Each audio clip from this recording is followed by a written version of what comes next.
Twisting, turning. That's a penalty, is it? No, he's still going. Oh, how about that? How about that? Two friends, two minds, and one love for Arsenal Football Club. You are now listening to the Caught in Two Minds podcast.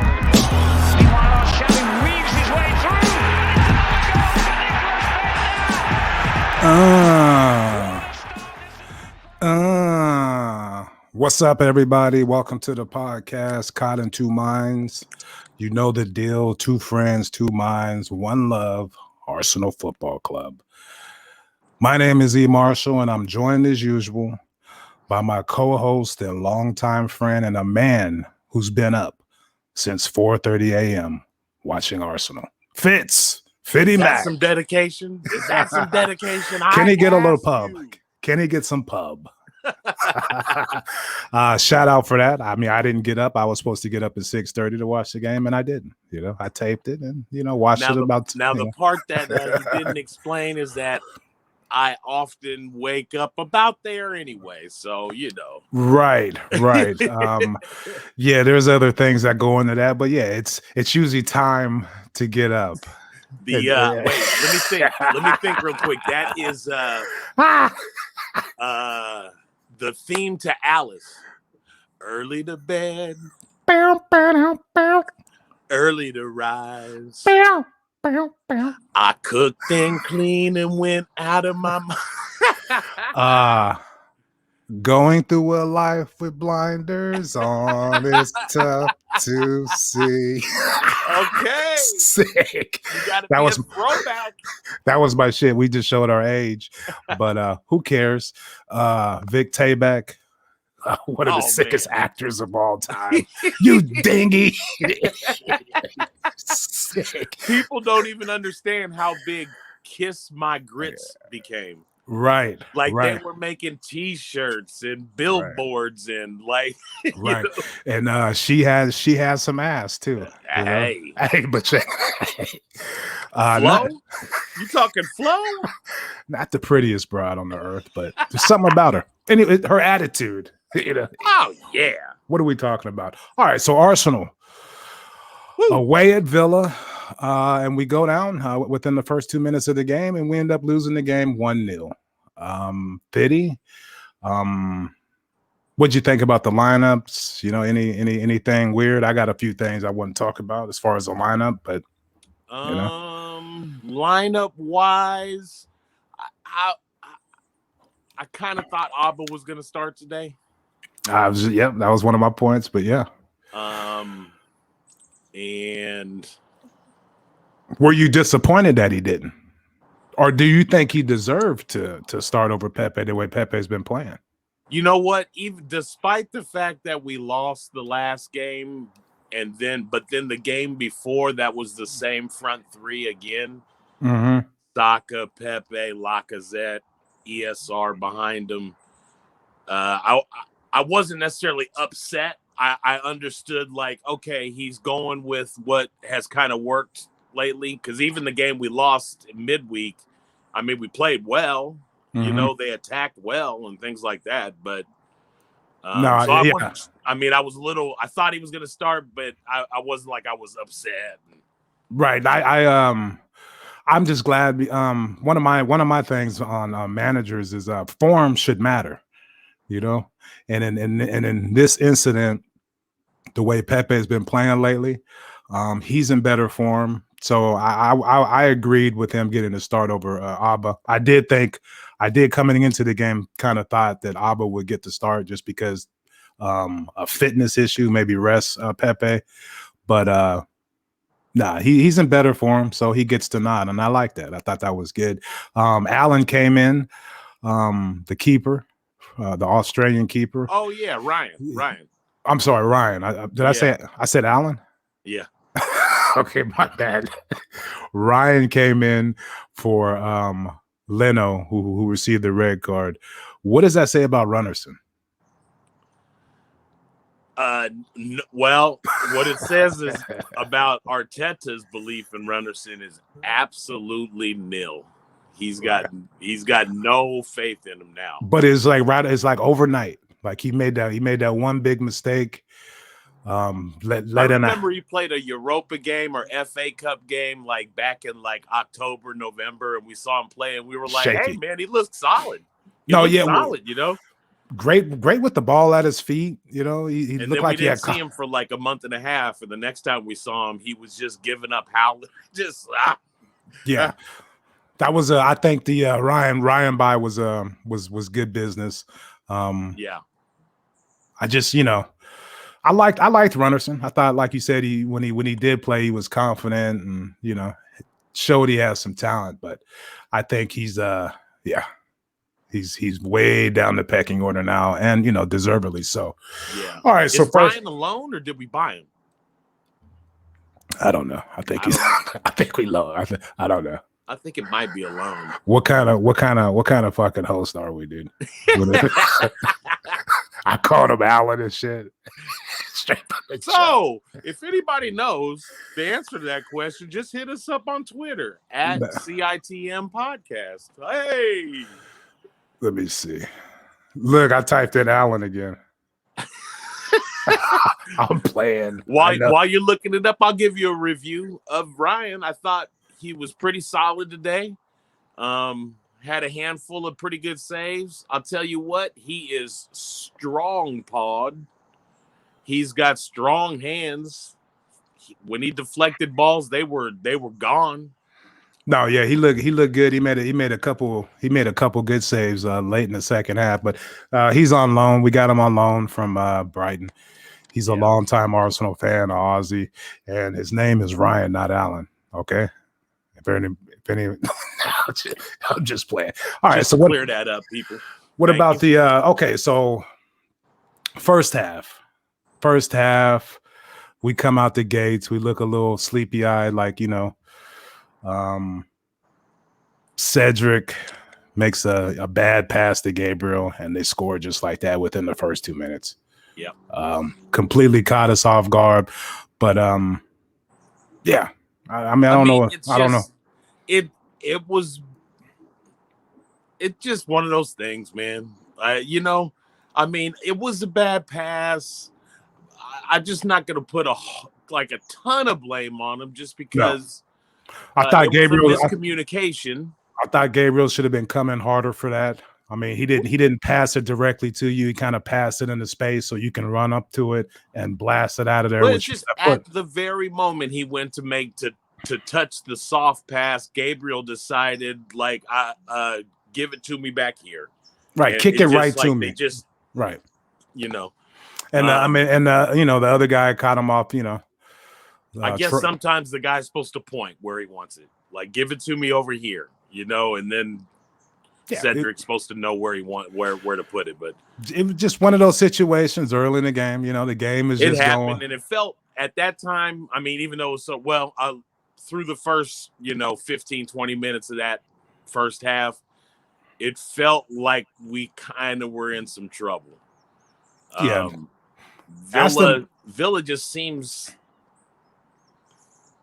I tell you what, their little guys are stout, and they got a spatter of big guys out there too.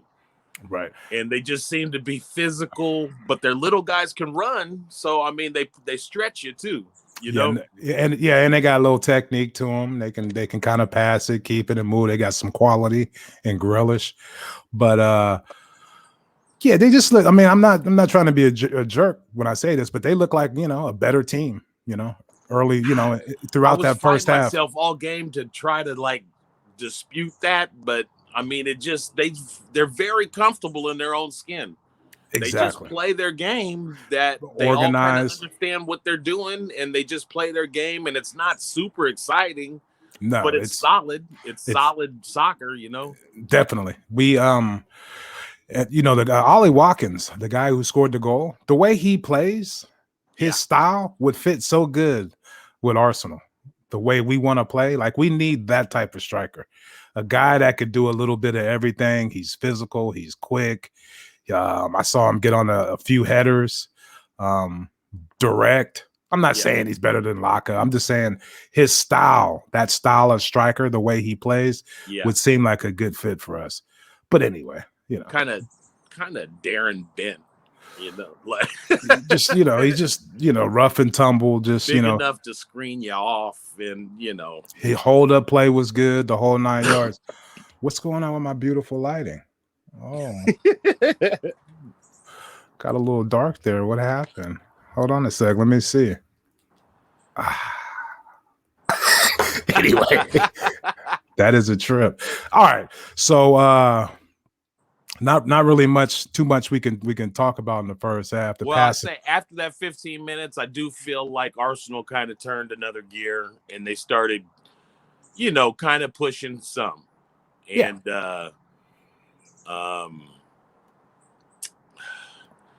it just nothing really linked up, man. I mean, and we did take a couple shots and missed them, and Yeah, I thought Laka looked tired.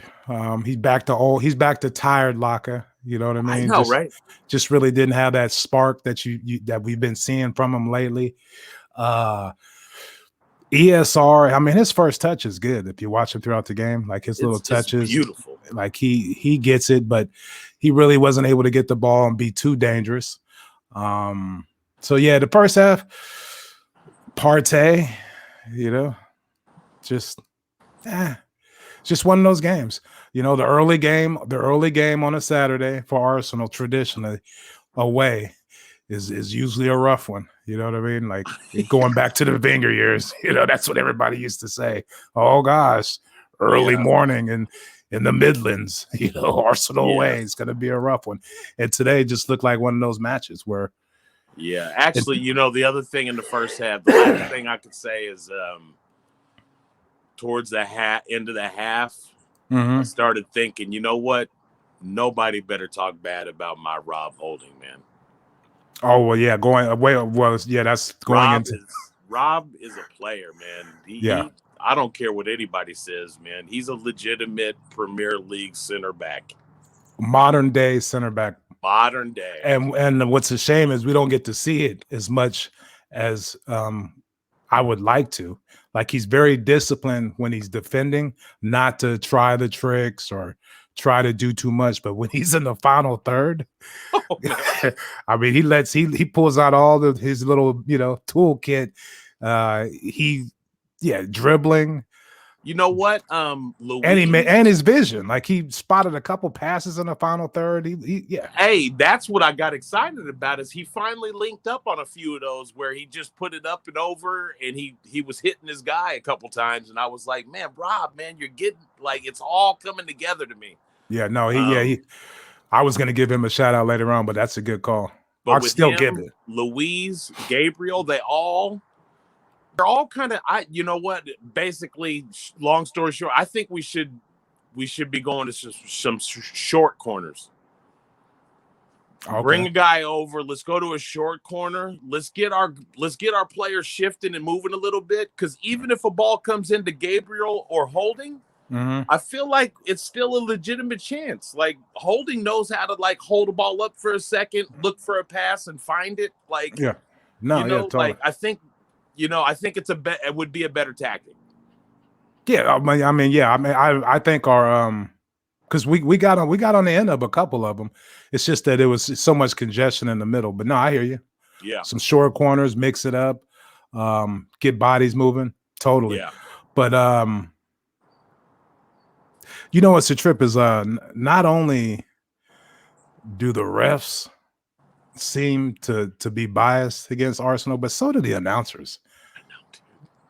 Like I don't know. Maybe I don't know if it's because I'm an Arsenal fan and I hear that shit and I'm sensitive to it. But it always seems like they're just like, not too much in that, or Arsenal this or Arsenal that. There's out of about 8 announcers. I think that there's like 2 that I think probably played for Arsenal at one time. Where it's not that bad. Kind of on our side a little bit. Right. But the other 6 are just like, I mean, you just hear it all the time, man. To me, the ones that always stick out are like the was that a penalty in the box or not? Right. You don't even have to tell me what the announcer's saying. I know what he's going to say. Right. No. If it was on Arsenal, clearly. Oh, yeah. Yeah. Oh, gosh. Totally. They got him. I mean, it's just one of those ones. You just got to call that. He clipped his heel. Look at it. It's like Yeah. his heel clipped his knee, man. Come on. Oh, But man. no, that's just something I noticed, and it's just strange. It's just strange. But anyway, I also think that's also what makes Arsenal fan base quite unique, quite different. We're like we got a lot of like neurotic people and just Somebody started a thread on Twitter about refs' decisions against Arsenal, and it's like completely filled up with shit. People giving examples that I even remember. I don't even remember back in 2003. Remember that? Right. It's just ridiculous. But we the first half we didn't get going until late, and it cost us in the end. But the second half was much better. And I think, it's probably because, that was one of my complaints kind of is, why does it take us so long to get going? But then I thought about last game. we came out the gate creating chances, doing all kind of shit. But I noticed today, Aston Villa, or did we even try to press in the first half when they had the ball? I don't. Or that's not the they don't play like kind of build up play. Aston Villa, they get it and go, and I think that kind of countered the press. But it's just one of those situations. I didn't see the energy that I'm used to seeing, especially defensively, trying to get the ball back, trying to make things happen. And it could just be because of fatigue or away. I actually, you know what? Like, to that point, I think that's kind of what had me like asking myself, like, is Aston Villa better than us? Like, because I do believe we did try to do a little bit of pressing in especially second half of the first half. Yeah. But like Pepe tried to close some guys down, but they got rid of balls real fast, and they had guys in positions to just kind of keep moving it. Right. And so it seemed unsuccessful, but I mean, I do think they pressed a little bit. It just kind of did work out for a while. Didn't work out the way it's been working out lately. But credit to Aston Villa, they were organized and technically able to handle it. And they were organized defensively. I thought Grealish was real quiet in the first half. Didn't hear much of him. Didn't see much of him. Right. I thought we got lucky a couple times. Bellerin got caught. Wait, he's gonna go off on Bellerin. Wait, but Bellerin got caught up way narrow. Like way narrow. He's never out wide anymore. He's narrow, and he got caught. I hate it, Eric. I hate it. He got caught up the pitch, and a couple times Grealish caught us on the counter. But he looked a little off today. When I see him sink into the towards the end of the game, he was in the middle of the pitch. Right. The middle. Right. And I was like, that's the last person I want in the middle of the pitch. Right. He's too light. Yeah. His decision making is awful. I don't need that, man. I don't need that. I still don't know what he offers going forward. Like he doesn't overlap. He doesn't get to the byline. Just lost 2 steps. Look at me. Here I go. I'm going off on Bellerin. He's lost 2 steps. He's lighting the ass and going for it. It's just not there for me compared to our other fullbacks. And in the modern game, you want to have both your fullbacks bombing forward, alternating throughout the game, so that you can have a balanced attack throughout the game. And we don't have that we got it from one of our fullbacks, but we never have it from both of them. So that can be an issue. Actually, it's not an issue. He's the team captain. It's going to be something we're going to have to be able to deal with, because even if Tyranny does get back, I think it's going to be Bellerin over there instead of Cedric. So, and that sucks. Or at least Cedric more often. Maybe you're going to lean Bellerin more often, like he's going to get more games, but man, we need Cedric in the game some. And you should be picking it by like style of who we're playing against. You know, if and Bellerin form. has to guard some big strong dude down on the left side, man, maybe you go Cedric instead, you know? Right. And whoever's in better form. Whoever's Yeah. in better form. Go But ahead. one more thing on the Bellerin was I do remember one of the big things was he had Saka laid a ball off to him to play the give and go. Yeah. And Saka had the man beat, and everybody knew it. The defenders knew it, Saka knew it, and Bellerin knew it. Mm-hmm. And so he tried to do the little curl it around the defender so Saka could run it down. Right. And he just it was a disgraceful pass. It was awful. Right to the other guy. And I mean, those are the times when I'm just like, that we can't miss on that, Right. Aston Villa's first goal. I mean, if it wasn't for Traore pressing the guy, getting the ball, and then making the right pass so that Watkins can score, like they executed. And we just weren't executing, especially in the final third or just any of those balls. Like our crosses, it was just one of those games where, nothing seemed to work out for us. I thought, there's three different Pepes. I'm going to explain this to you. There's hot Pepe, there's cold Pepe, and there's medium Pepe. Today was medium Pepe. I agree. He was just medium enough so that I wasn't screaming at the TV. I was like happy with his effort. He was aggressive. He took some shots. I can see he was out there trying, and he wasn't really, trying the tricks and trying to beat too many people. He did a couple times, but all in all, I thought it was just medium Pepe. I thought. So here's something about the mindset of like the way athletes think that baffles me. Well, not baffles me. It says who they are, kind of. Mm-hmm. So Pepe's goal last game when where he ran through the defender, kept possession, got through a second defender, and then let the pass go. Mm-hmm. It's an incredible goal. I felt like he tried to copy that like 3 times this game.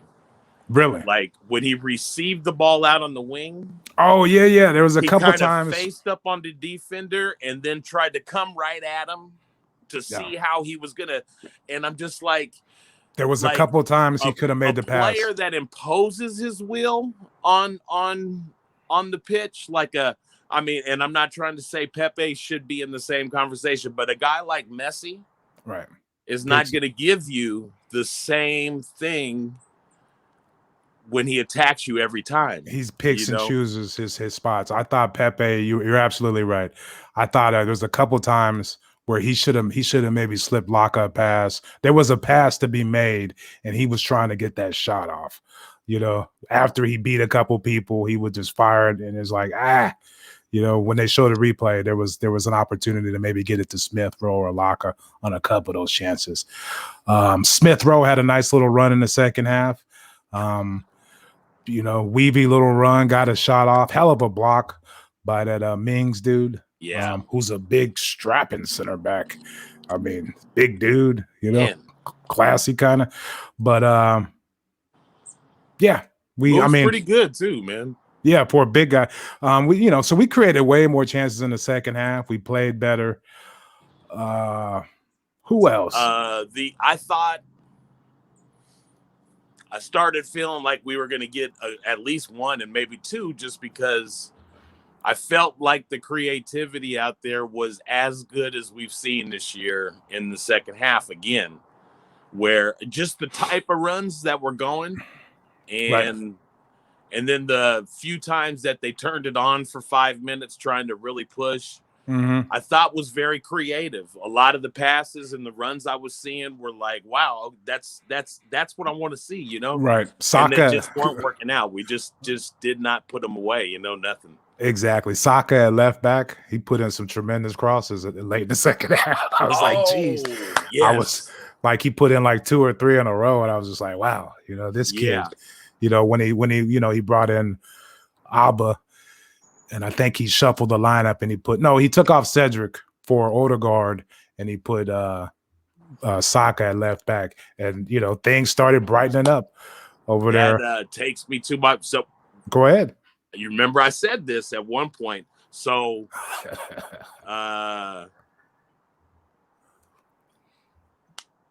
he took Cedric off. Saka went to left back.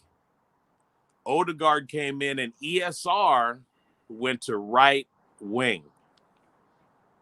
Yeah. So ESR was playing out wide. Odegaard was playing in the middle behind the striker. And they were all over there on the left side, ESR and Saka.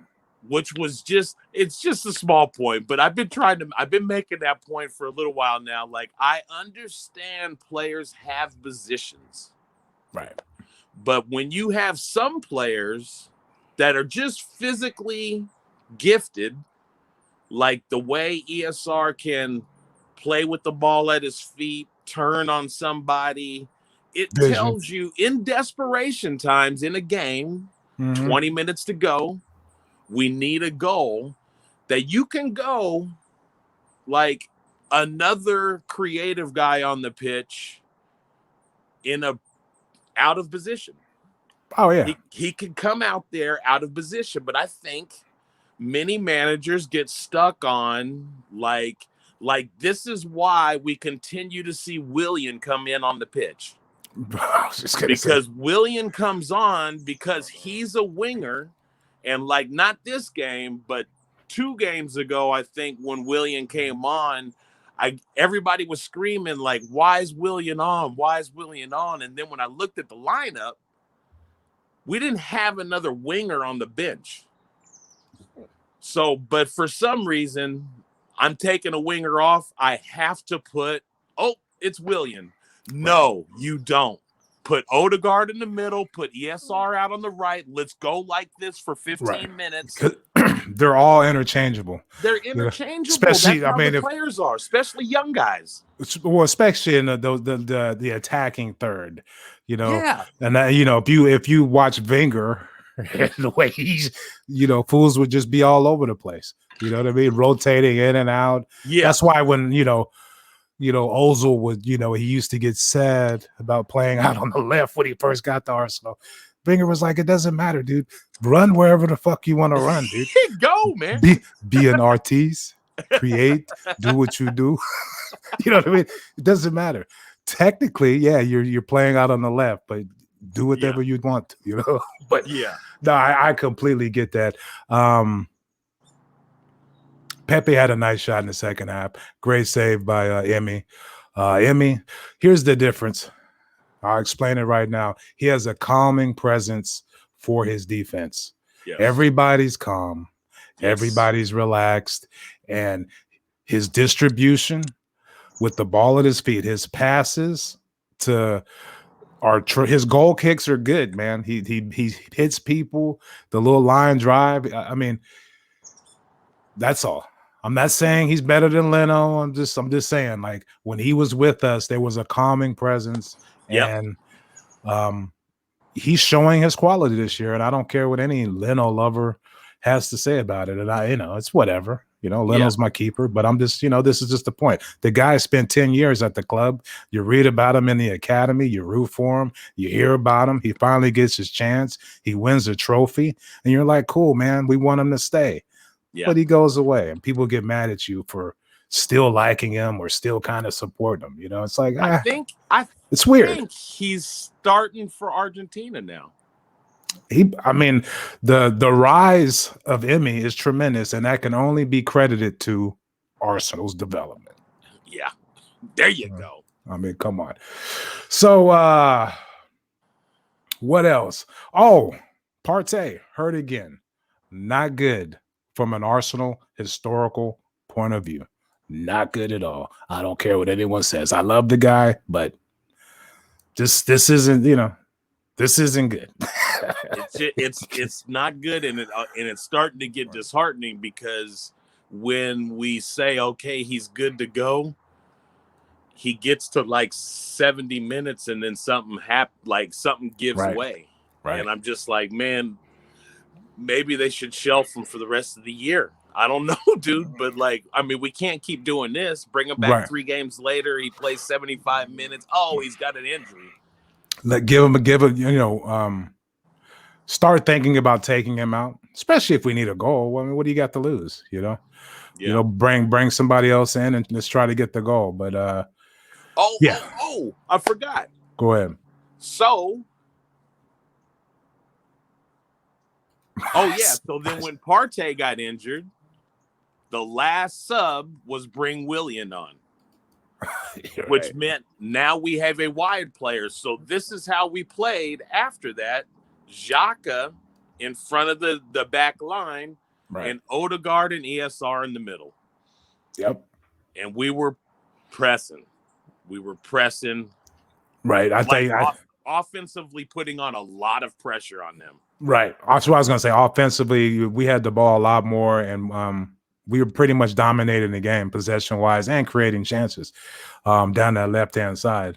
Yeah. With Saka, I mean, everywhere the kid goes, he makes shit happen. And Saka will make that ESR pass. ESR loves the little inside run. Right, exactly. And Saka will make that to you every time. He slips it right to him. Yeah, good to see. So all in all, we lose again. I think that's 10 losses for us this year. Yeah, something like that. I'm not quite sure, but maybe 11. Maybe. I should know that, but I shouldn't. You know what I mean? I know we're stuck on 31. Stuck on 31. This is a complete rebuilding period. Now I'm kind of nervous about letting Willock go and some of those other players, just with the Partey injury. Ceballos, I don't know what's going on with him. I heard he was fit. He was on the bench. Okay, he was on the bench. All right, so that's good. We'll see what happens. What are you got any gripes for today? I think I already mentioned one of mine. Mine was Bellerin. Yeah. I was actually holding it back all podcast. Yeah, let's hear it before we get up out of here. The crossing. Yeah. The crosses into the box make no sense. Doesn't matter who's playing. Especially it probably with every single team we play, but with Mina and people like this standing in the middle of that box, right? And that Traore dude, like who are you crossing it to, and what's gonna happen? Or if you're crossing it, you gotta hit the low hard one. We can't just do these little loops in the air into the 6-yard. Who's gonna win that?